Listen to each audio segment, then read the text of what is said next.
Hey guys, I wanted to read this next section of the story that I'm writing right now.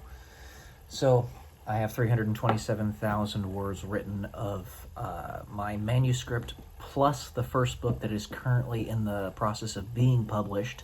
It's in the last stage right now.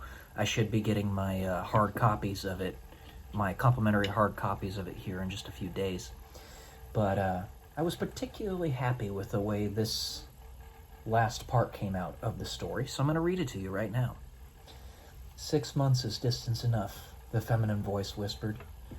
Revealed now of whatever it was that this creature presented itself to be was a silhouette of some vaunting form, having breached the bounds of the teletracer design to which the scientist had grown ever so familiar.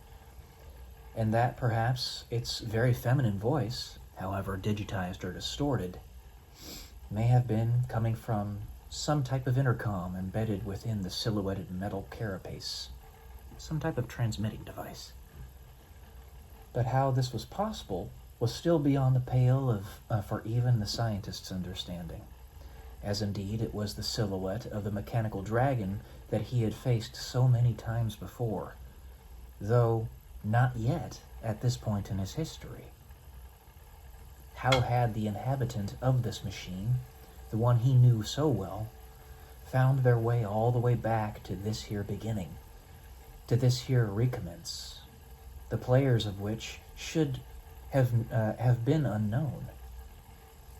The timelines were all blurred, and the parasite bit not only at Thomas's very beginning, where he was his weakest, but also at the scientist's. How tragic it was that this feminine voice was someone who held the scientist's own heart in the palm of his hands, but rather than smash it, instead chose to slowly poison it by blockading him from achieving his objective, self-fulfilling a fate that the scientist raged against being destined to. And now, Emily would do it again. The causal force behind Thomas's collateral damage. This will show you, Thomas, just how fruitless it is what you are destined to do.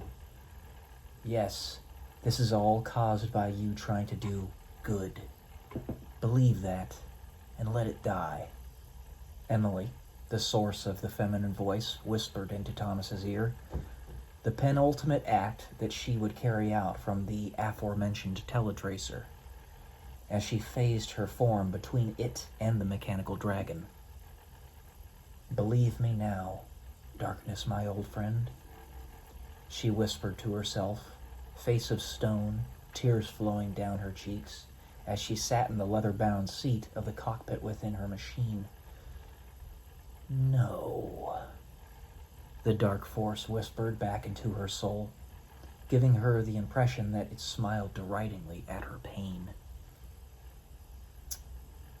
What do you mean, the study results have been catastrophic?